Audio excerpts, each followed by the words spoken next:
Hello, I'm Minister Andrea Carr, and this is Word in the House Ministries with Ministries. I know I spoke a few minutes ago, however, I wanted to share with you something that was on my heart. Actually, my youngest daughter is one who put it in my heart as a conversation she said that I needed to have. There's information about self love and self care that we need to talk about. And because I'm going to be obedient to what I'm supposed to do, I'm coming back today to talk about it. And what I wanted to share with you is that it's important in this season of love, because we've been talking about love, to make sure that you're taking care of and loving yourself. Here's the thing, and I want to be really, really honest with you. I'm not going to hold you too long. I just wanted to give you some information. There are many of us who wear masks. The mask is that we're doing okay, that we're smiling, that we're laughing, that we're full of joy, that we have it going on, that everything is good, we're all together, everything is well. And that's what we portray. We go to church on Sundays with our bright dresses and our big hats, our highest heels. We go to work in the latest fashion. We are there and seemingly everything is going well. People see us in designer outfits. They see us with nice cars. They see us living in nice homes. They see us making great salaries. And people are fooled by the mask that we're wearing. And the mask that we're wearing covers this thing called depression. There are many people who suffer in silence with depression. And I wanted to talk about it a little bit today because as we're talking about love, as we're talking about being better and living better lives and getting ourselves to our best lives, we have to be honest about some things. And as I was talking to my youngest daughter yesterday, because we actually were listening to a broadcast yesterday, and listening to that broadcast, they talked about it. It was last year. It was from last year, but we're listening to it yesterday.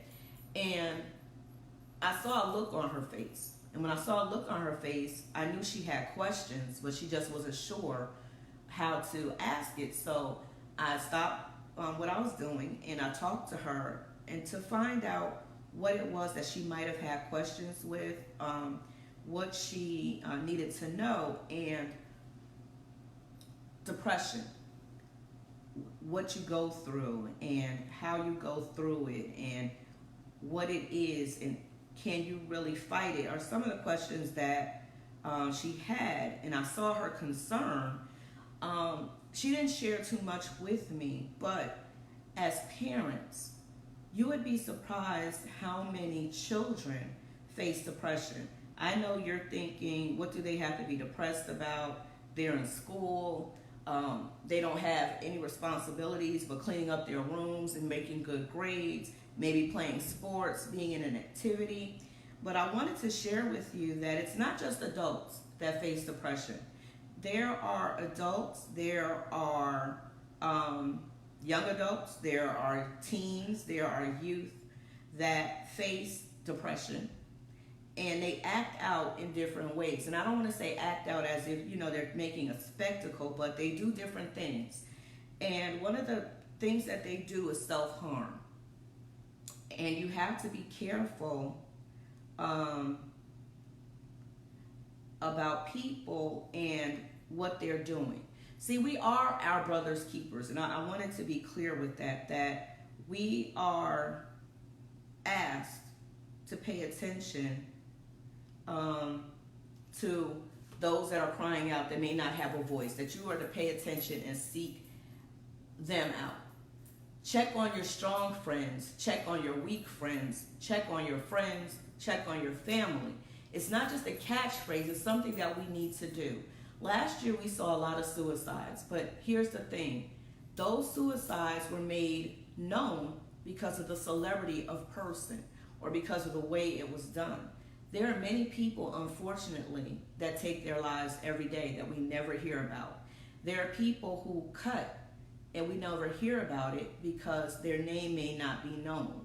There are many people who hurt themselves and we don't know about it. And I really wanted us to take a look today at loving yourself and caring for yourself and breaking this cycle of depression. You'd be surprised at how many people actually suffer with depression, and they'll never tell you because they feel as if it's saying I'm weak, or you're going to judge them, or you're going to look down on them. We call it different things. As I was listening to the broadcast last night, the host said, have any of you ever suffered with depression? And every one of them that he talked to said, no, I didn't, get to that level. But as you listen to what they were saying, yes, they did suffer with depression, but they didn't want to call it that. I don't know if it's something in us that makes us feel that if we call a thing what it is, we're saying we're defeated. My thing is to call it what it is and work on it, pray and ask God to help you to defeat it so it won't show its ugly head again. What makes me sad is that, good morning, what makes me sad is that people will suffer in silence, and because they feel that they're unloved or unwanted or no one's paying them any attention, they cry out. But their cry is to take their lives, or to cut, or to over-medicate, or to drink, or to smoke, or to do these things against themselves because they feel like they don't matter. When in honesty, can we be real with you? I want to be really real with you. There are people that care about you. Unfortunately, life gets in the way of a lot of things. There's some of us who have big families. There's some of us who have a lot of associations or have a lot of busy time. So you're unable to check on everybody as often as you would like. When people feel they don't matter, they kind of close off to themselves. And I want to say this, one of the tricks of the enemy is to have you by yourself. Because by yourself, in your alone time, not saying that you should never be alone, but I'm talking about when you're having bouts of depression, when you're struggling, when you're trying to take the next step into getting out of depression, when you have this weight on your shoulders. That one of the tricks is to have you by yourself, feeling as if nobody cares for you, rehearsing every bad thing, every bad thought, every negative emotion you've ever dealt with, and to say that the only choice you have, the only way to get rid of this pain is to take your life. And here's the thing, you matter to somebody. I don't care if it's one person, you matter. One of the people who was on the broadcast last night said, suicide is a selfish act. And I want to amend what he said. As a matter of fact, the host amended what he said, but I'm going to give it an Andrea-ism. What I want to say is that I won't say suicide is a selfish act. It is an act when you're not thinking about anybody else. But it takes a lot of strength to get to a point where you want to take your own life. I don't think that, in all honesty, this is an Andrea-ism. This is my thoughts, my feelings. I don't think you honestly think about anybody else. I don't think, and I don't want to call it selfishness because we're making it more negative. You're thinking, how do I get out of this pain? How do I get this pain off of me? How will I be able to cope? And you have an answer that says, I won't be able to cope. I won't be able to get out of this mess. I won't be able to handle it. Nobody cares anyway. It would be better off if I were dead. Now, I don't know what you call it, but that's what some thinking is. And so you decide to do this. I want to counteract, good morning, I want to counteract and say that you can get through anything. It may not feel comfortable right now. It may hurt right now. It may not feel good right now. But there is a way for you to get through it. And this is why prayer is important. This is why having people around you that pray, that care, that are concerned to help you get through it.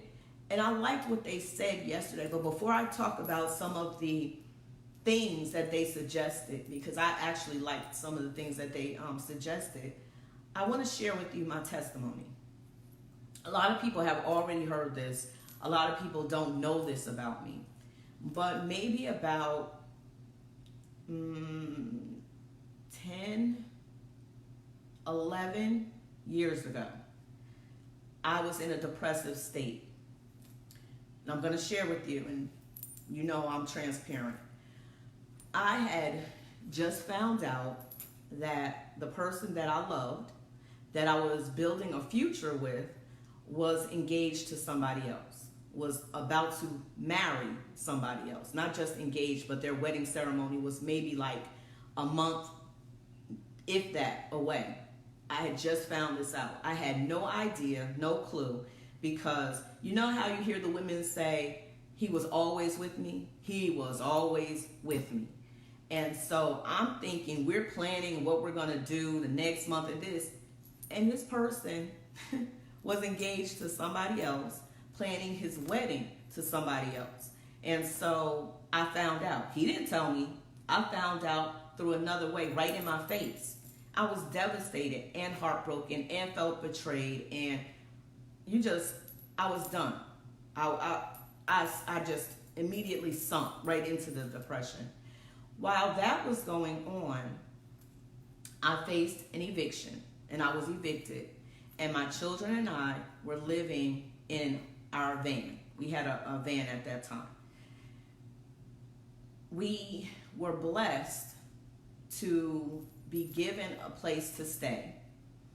And we had this place to stay. However, it was infested with mice everywhere. I lost my job, and having lost the job, I wasn't able to pay the rent for the place that we were staying. Not only that, I was not able to afford to pay the gas bill, the electricity bill, or the coal bill. It was heated by coal. That's how old this home was.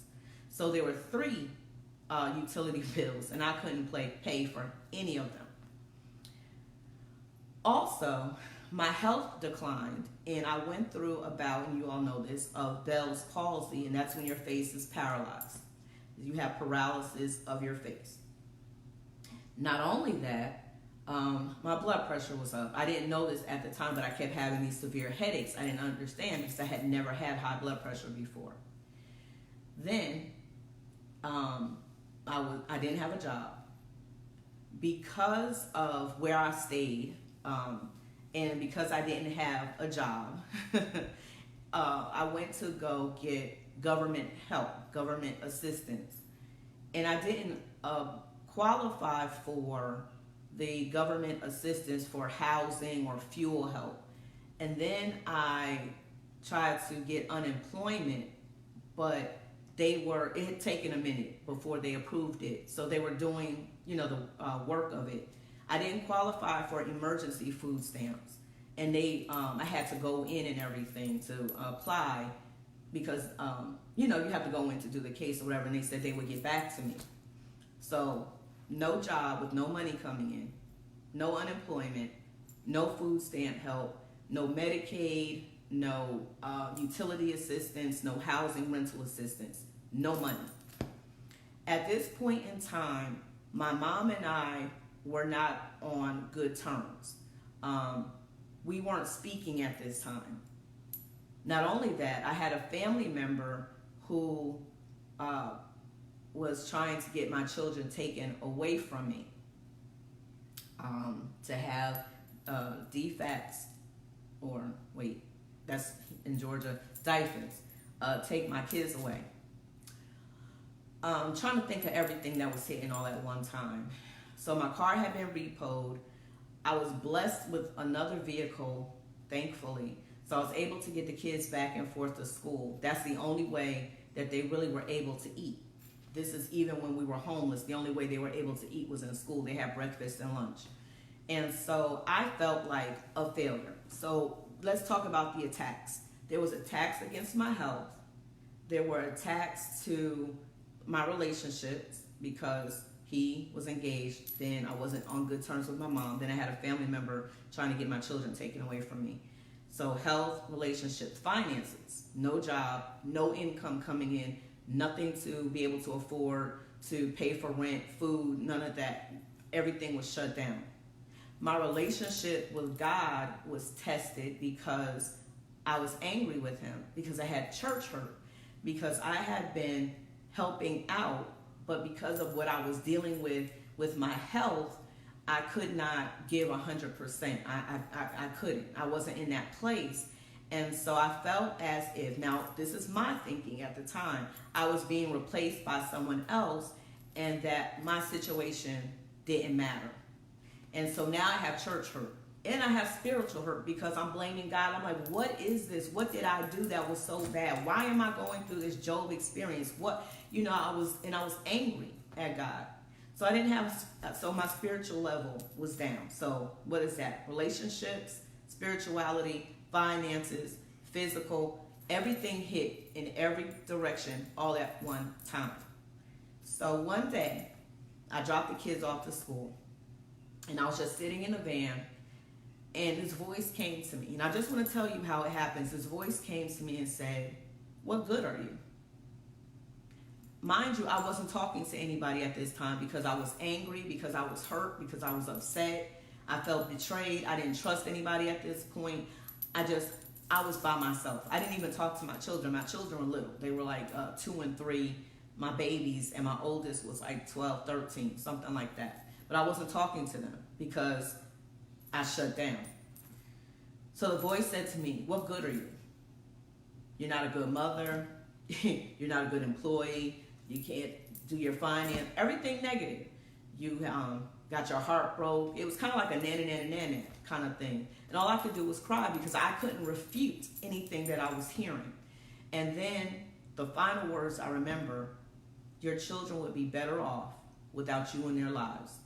The world would be better if you weren't in it." And I'm being honest with you, and I'm being transparent because we're talking about self-care and self-love. Now, I didn't have any of this in me because everything that was happening was attacking me all at the same time. And I did not have a strong foundation because I had issues with low self-esteem. I had issues with acceptance and being qualified and being a quality person. I had already had these emotions and feelings and doubts within myself. So it's hard to fight when your foundation is shaky. So as this voice came, and the last thing "you'll be better off" did, essentially, then it was like another kick to the shin, but you don't even have life insurance to give them, so they won't even get any money, but at least they could have somebody better in their lives. This is what I heard. So I started thinking about this. I wasn't talking to anybody. I didn't get counseling. I didn't go to my pastor. I just kept these thoughts, and I kept moving in life. Well, one day, I dropped my children off to school, and I knew what I was going to do. While they were at school, I had decided to take my life. And I'm being honest with you today. So I dropped them off, hugged them, kissed them, told them I loved them. They didn't understand. They were too young. They were too consumed with their lives. And I went back to the house. I looked around. I saw the mice. I saw that we were living in one room. It was cold there. And I knew that it was confirmation that it was just time to go. And I went to my bathroom because I had medicine. Remember I told you I had suffered with Bell's palsy. And so the doctor had given me steroids, a pain medicine. It was 3 pills. I can't remember what the third one was. It might have been ibuprofen. I don't know. But I knew it was like a codeine was one of them or something like that. It was a strong pain pill. But the other one might have been ibuprofen. All I knew was I had 3 bottles of prescription. And if I took all 3 bottles of prescription, I'd be gone. And I remember opening the medicine cabinet, looking at myself in the mirror, and I saw this monster. I always saw this monster because with the Bell's palsy and your face being paralyzed, I felt like Quasimodo. Remember the Hunchback of Notre Dame? That's what I felt like. Like my face was just, and I looked at myself in the mirror, and I knew when I looked at it, I was that monster still. And I just wanted to eradicate and erase that monster. She has to go. So I opened up the cabinet. I took the pills out. I had the glass of water. I opened up the first bottle. And I didn't have any, you know how you have a thought or a doubt, or am I doing it? I was numb. And that's what I want to tell people. When people are going through this, it's not that they're selfish. You become resigned to the fact that you're better off not being here. You become numb to all emotions and feelings. It's almost like, this is what I have to do.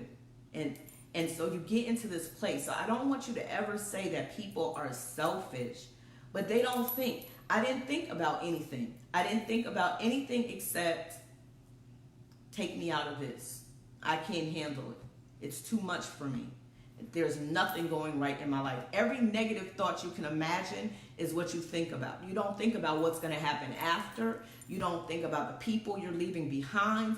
There's some people who write letters and say, I'm sorry, or I love you, or whatever there are. But after that letter is written, you go back to that place of, this will let them live a better life. This will take their burden away. This will help them in some way, shape, or form. My leaving will be the best thing to happen to them. That's where you get to. That's how convoluted your brain is. I didn't have a letter to leave. I had nothing to say. I just wanted to get it over with. I opened up the bottle. I didn't have a come to Jesus meeting. I didn't have harps playing. It was just me opening the bottle, putting the cap down, picking up the glass, shaking. Oh, no, I didn't pick up the glass. I was shaking the pills out into my hand. That's what happened. And I heard a voice. It wasn't that devil voice that I heard that told me or talked me into doing what I was already thinking about doing. I heard another voice, and the only question, the only statement, the only thing said to me, it was a question, was, if you take yourself out, who will take care of your children? That was it. There was no long prose, there was no poem, there was no music, there was no thunderclap, and it wasn't even allowed. It was real quiet. It was that quiet, still voice of God. That's what it was. But I heard it as clearly as you hear me speaking to you right now. And as I was talking, as God was talking and said that one thing, my whole everything shattered. Everything just went boom. And I felt it fall off of me because I got angry.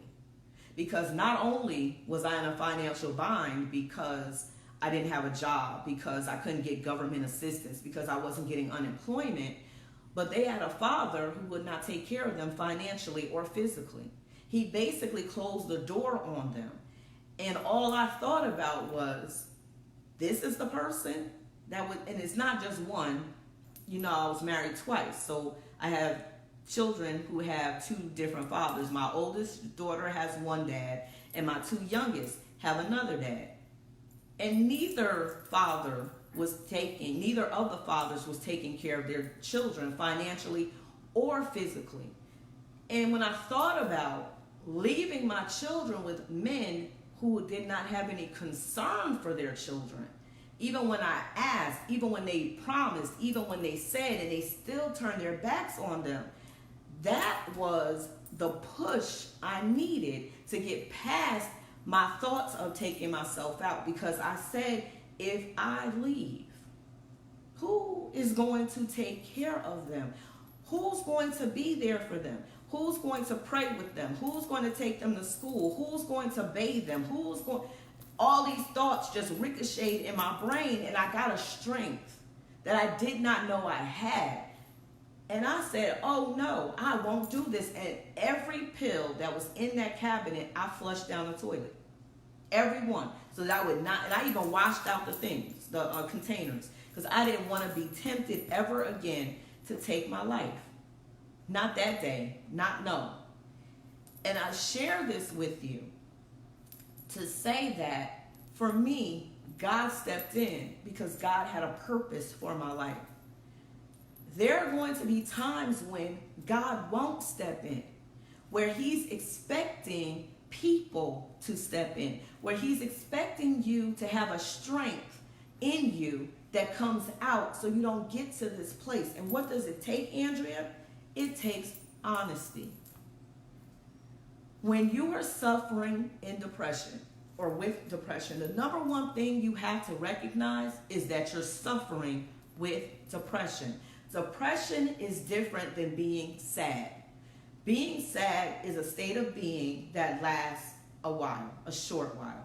It's nothing that remains. Depression is this deep feeling of I can't accomplish anything, I can't get anything right, I'm not doing the right thing, I'm not important, I don't matter, and it's a day in, day out. When you come home, you don't want to interact with anybody, all you want to do is sleep. That's how it was for me. I'm not saying everybody is like this, but for me, I wanted to sleep. All I wanted to do was lay down. I didn't want to think about tomorrow. I didn't want to think about today. I didn't want to think about what we're having for dinner. I didn't want to cook. I didn't want to look at homework. I didn't want to take care of clothes. I didn't want to, none of it.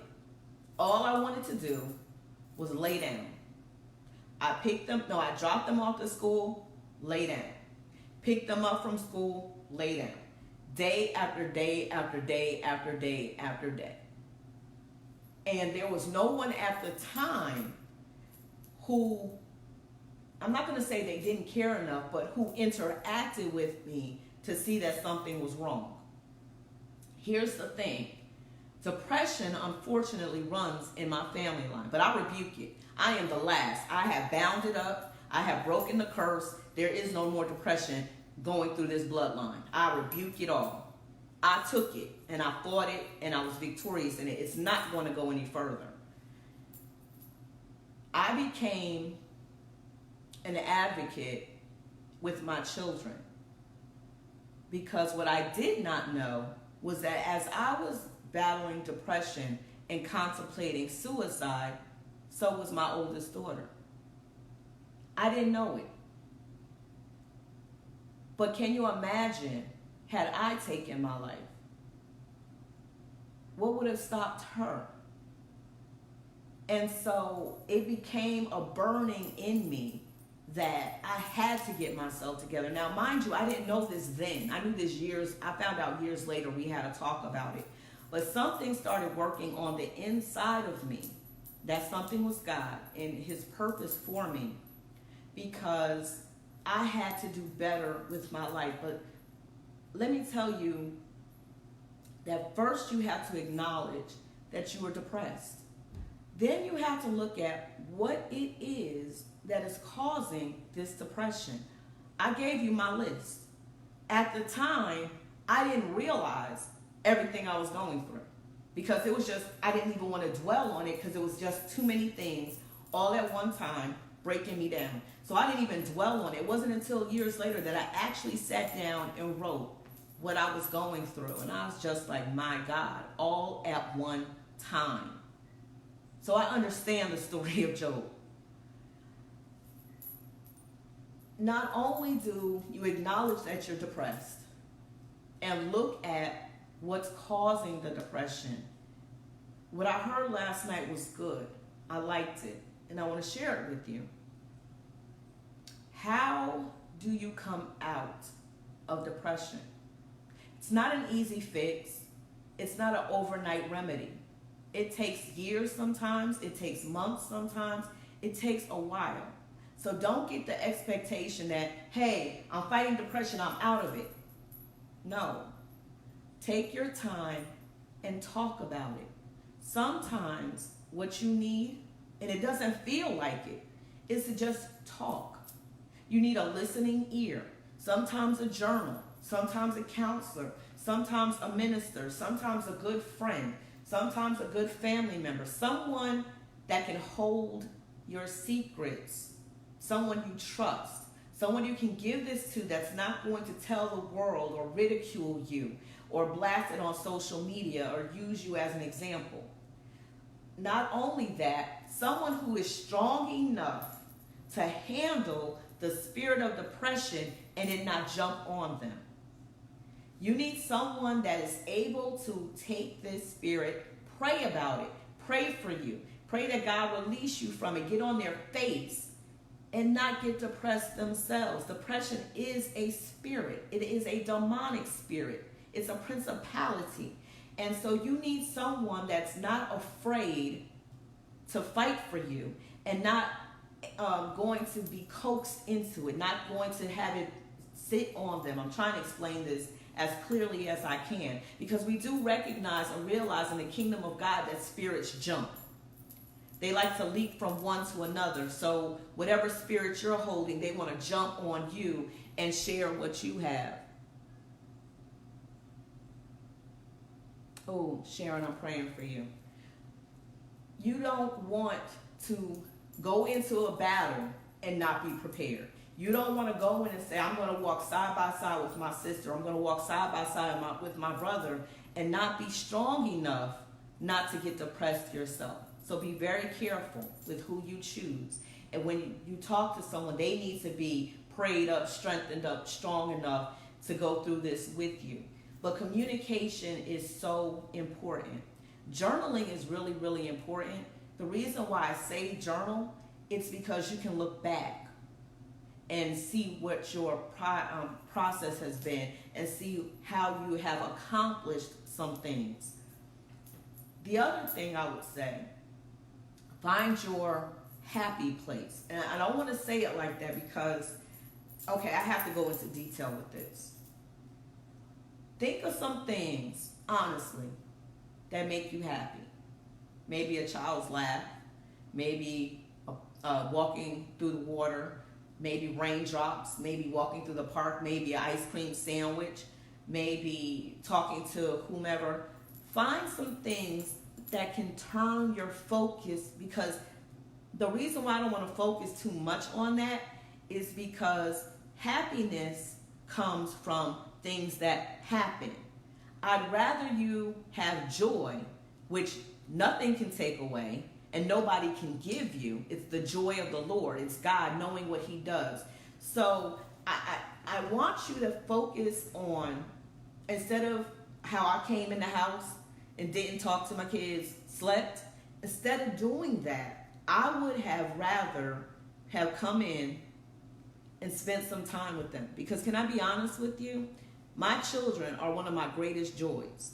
Even as they frustrate me, even as they do what they are not supposed to do, even as they say things sometimes they're not supposed to say, even as they're living their own lives, they're all three very funny children.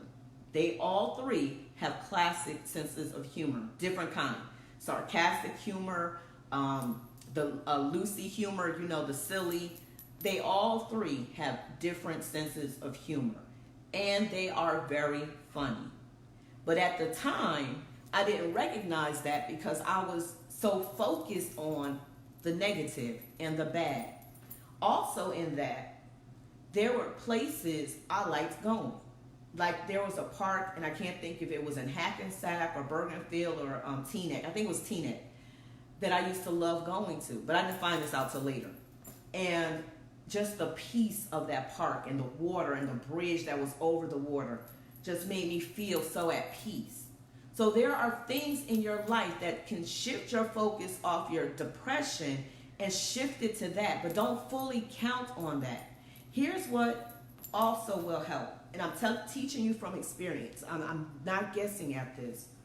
Being grateful. So you know all the hell I was going through? When God spoke in my ear and said, who would take care of your children if you take your life? After that, I started thinking about some things. Yeah, I had Bell's palsy, but I was alive. Yeah, my van was repoed, but I had been given another van.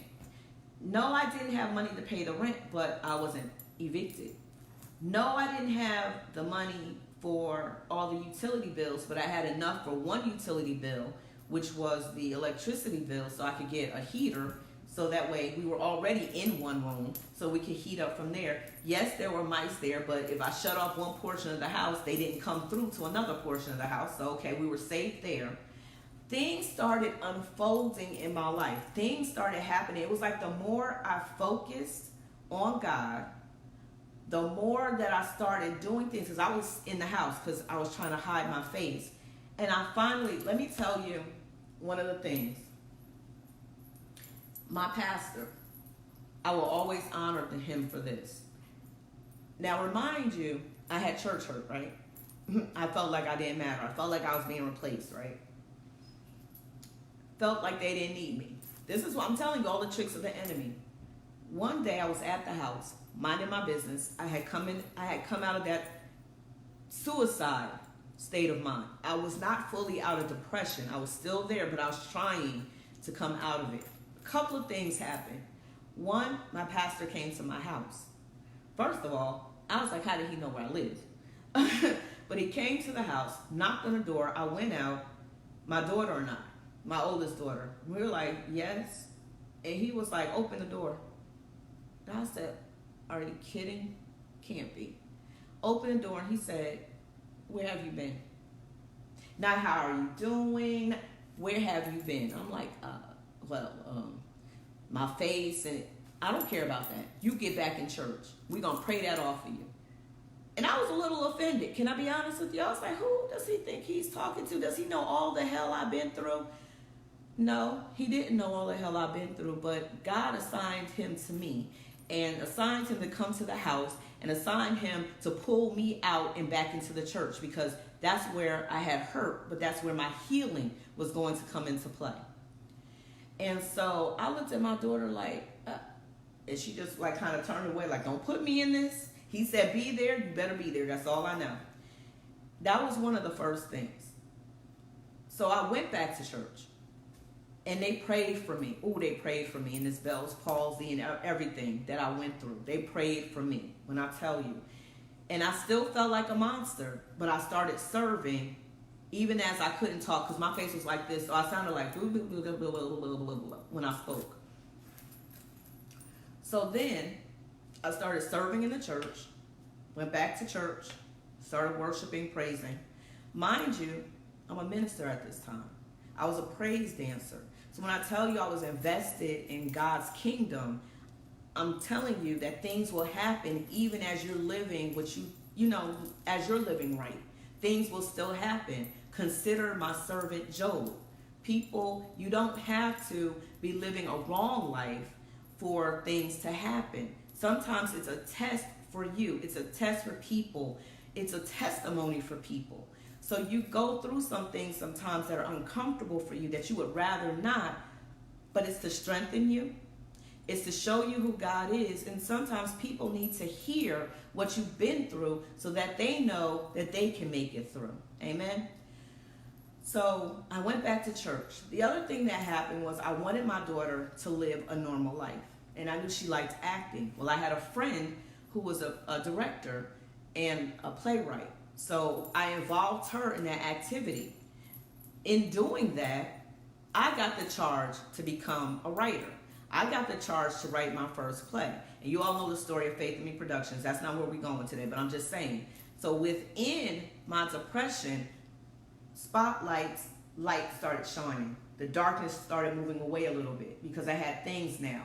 Well, now I'm writing. I'm going to the park that I told you was a place of peace. I love that park. I think it's Teaneck Park. I think it's in Teaneck. And I would just go there after I dropped the kids off, and I would just start writing and walking. And just, it was beautiful. I had a place of peace that I couldn't find in my home.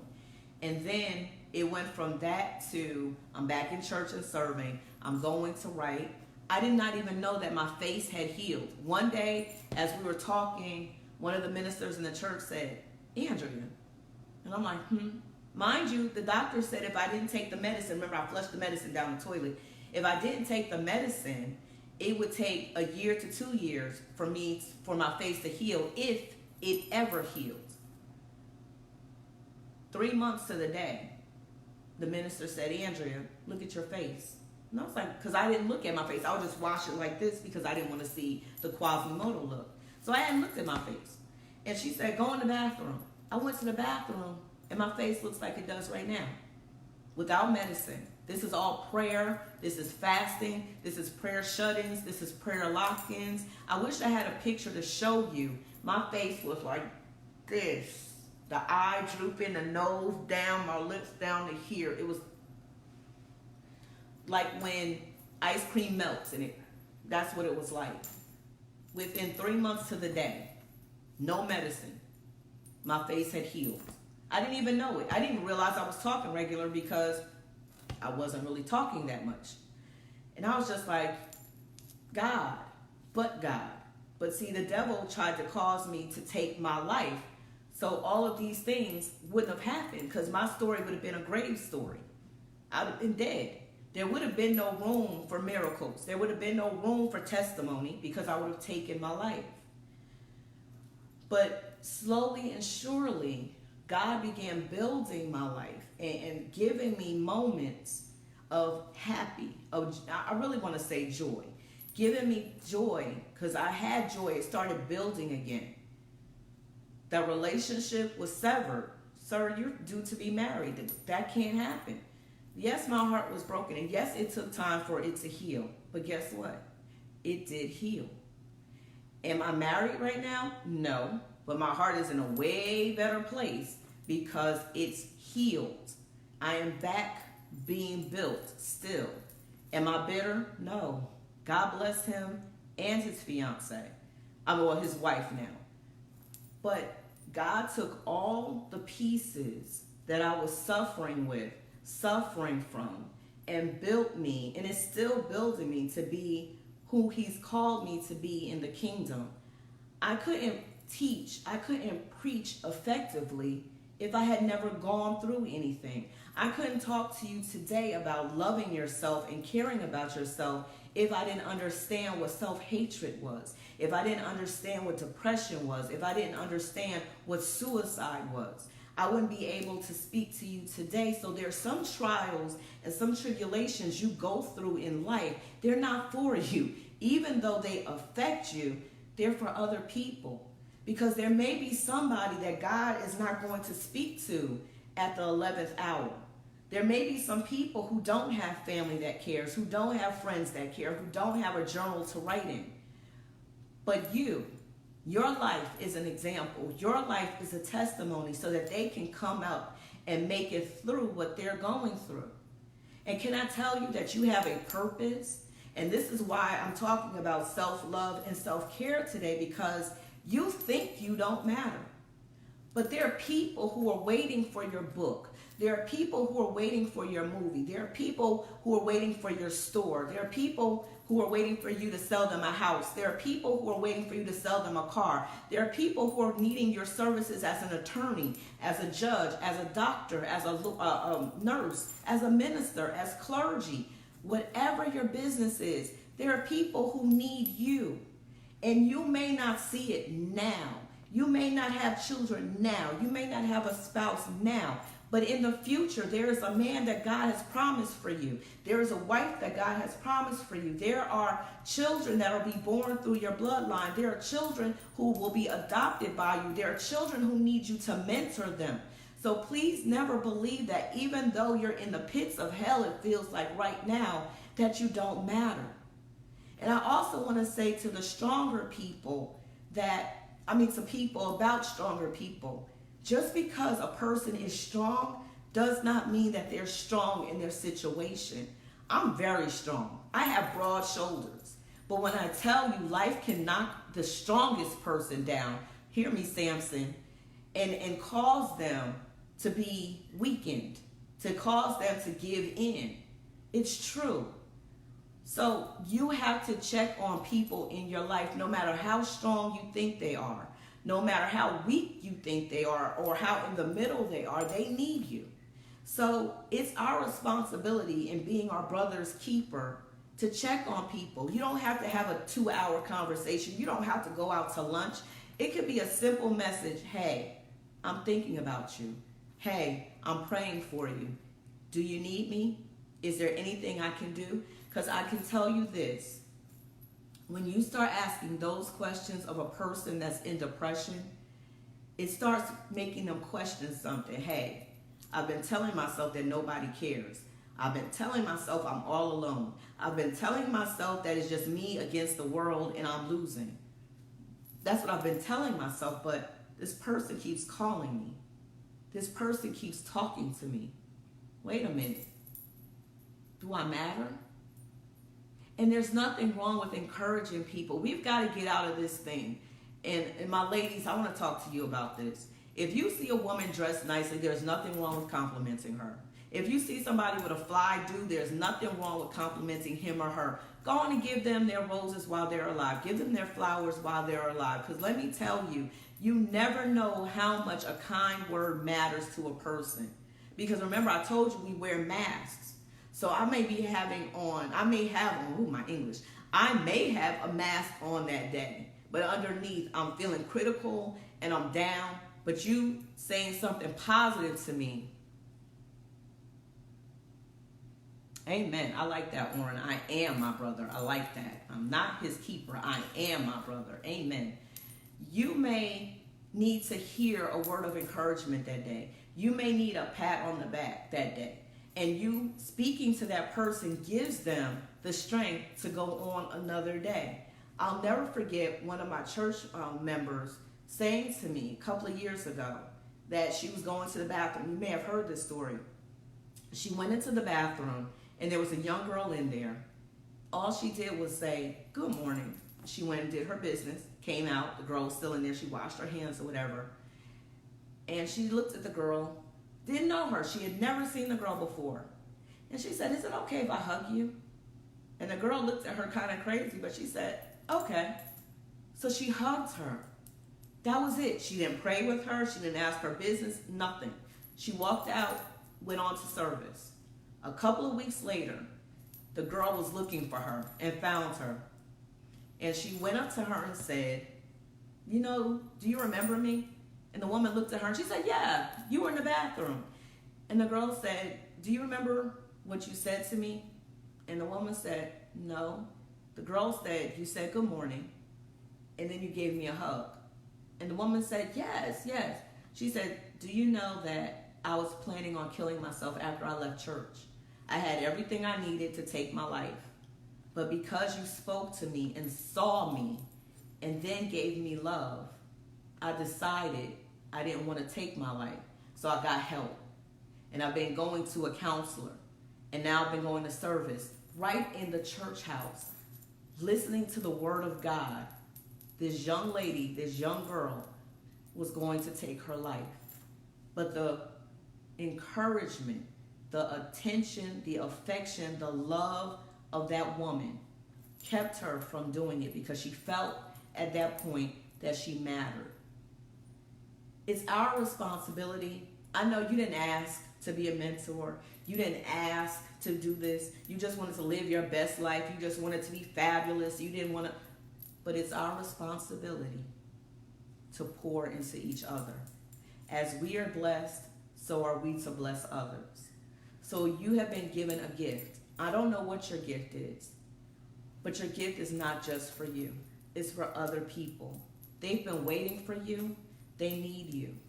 When you're walking to work, when you're looking at people, smile. Yeah, I know, especially us Northerners. Up north, if you say hi to us, we clutching our bags and ready to fight because why are you being so nice? I've been in the South for a long time, so we do speak down here. But there's nothing wrong with a smile and saying hello. My mother says that all the time when I was growing up. I didn't get it when I was young. She said, "What's wrong with the good morning? What's wrong with the smile?" And I didn't get it. But you'll be surprised how your smile might make somebody smile on the inside and their day may go a little bit better. I know you think it's crazy, but it's true. I've seen it happen where someone has smiled at me and I wasn't having a good day and I had my little fake smile on like, But then I genuinely smiled like, "Oh, that was nice." Just a smile. And then I went on to work and my day was better. Instead of me being grumpy grumpalots, I was a little less grumpy and the day went better. I'm saying this to you because as Orrin said, you are your brother. You are your sister. You need to take on what they take on. Have the strength to build them up and to help them. But you yourself have a responsibility to yourself and to your purpose to get better, to start loving yourself. Start writing out what's so good about you. What do you like about yourself? Let's start there. I don't even want to start with the negative. I want to start with the positive. Do you like your eyes? Do you like your eyebrows? Do you like your hair color? Do you like your smile? What do you like about you? I want you to list that out. Now, I want you to focus on that. Yeah, I'm giving you an assignment. What do you like about you? focus on that for 3 days. I heard that in the spirit. Focus on just that list for 3 days. On the 4th day, 3 things that if you could change about yourself or that you don't really like about yourself, 3 things only. Only 3. I don't care if you think there are 33. Only 3.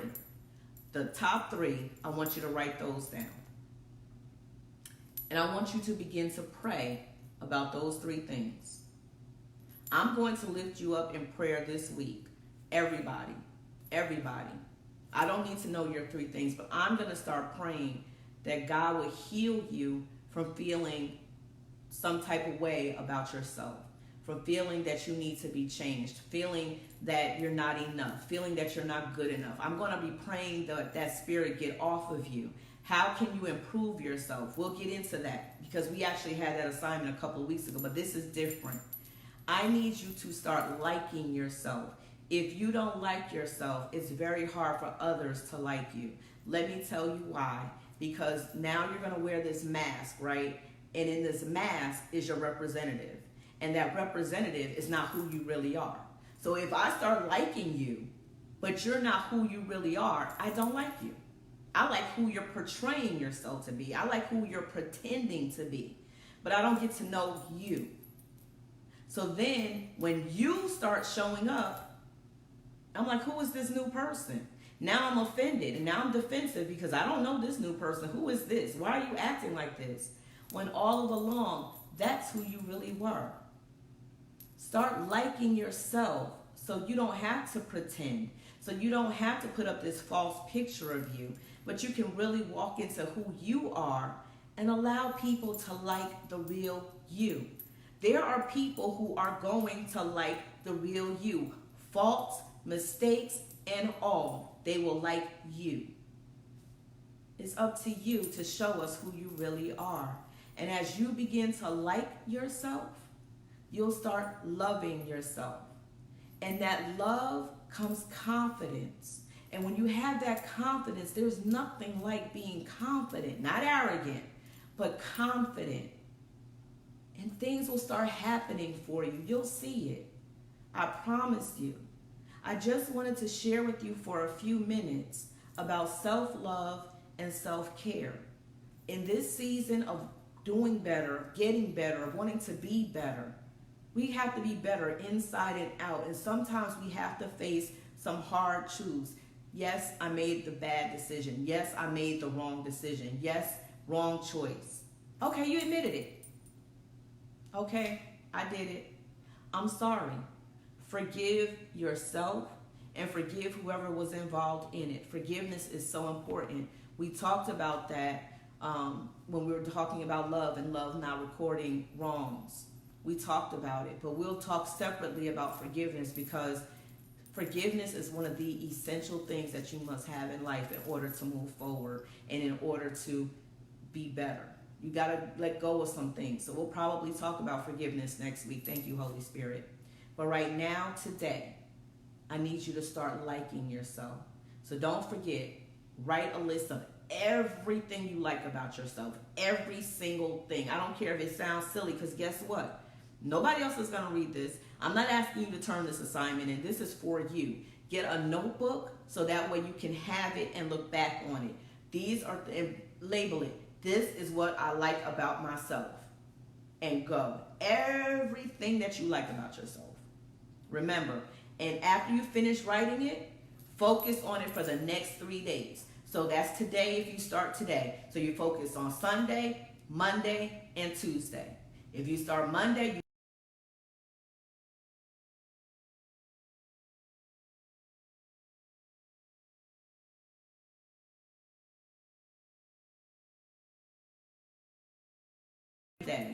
write down 3 things that you don't like about yourself. 3 things that need to be changed about yourself. 3 things that are holding you back. Whatever that negative thing is, the top 3 things. That's it. Not 5, not 7, just 3. I don't care how many you feel you have, just 3. And what you're going to do, because you're going to still focus on the positive things that you like. I didn't say that part. So even on the 4th day, you're still looking at the positive list. The 5th day, the positive list. I keep wanting to say lift, but list. The negative, for after you write those 3 things, you're going to start praying, God, help me with this. Help release me from it. Help me to better it. Help me to improve it. Help me to remove it. Whatever it is that you need. And this week, I am going to be praying that God would answer you on those 3 things. Every person who does it, I'm going to be praying God releases you from it so that you can add more to the like list. Amen? So what I wanted to talk to you about today, if you're going through depression, there are places to call. I will post on my page numbers of organizations that help with depression. Please know that you matter to somebody. You definitely matter to God, and you matter to me. And there are many other people that you matter to. Do not face depression alone.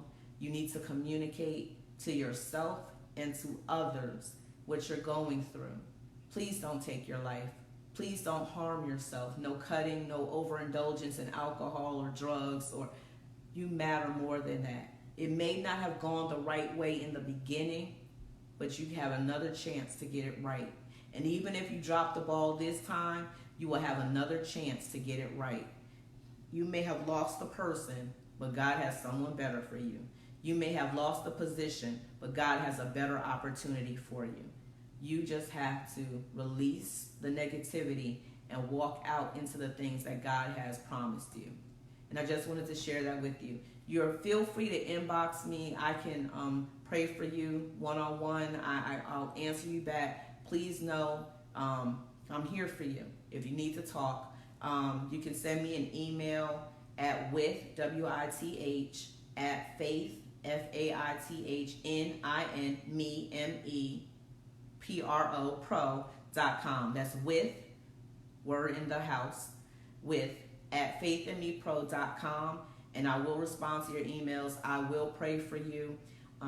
If you're on Facebook, you can inbox me, Andrea Playwright Card. I think that's my name on Facebook. And send me a message that way. But don't do this in silence. Don't go forward in silence. I really want better for you. I definitely want you to have a better life and get to your best life. Thank you so much for this bonus, staying with me through this bonus hour. I appreciate you. Now, let's walk out our better lives. I'll see you next week. Or I'll see you on Wednesday, 7 p.m. for Word in the House Ministries Bible Study. Then I'll see you next Sunday at 7 a.m. God bless you.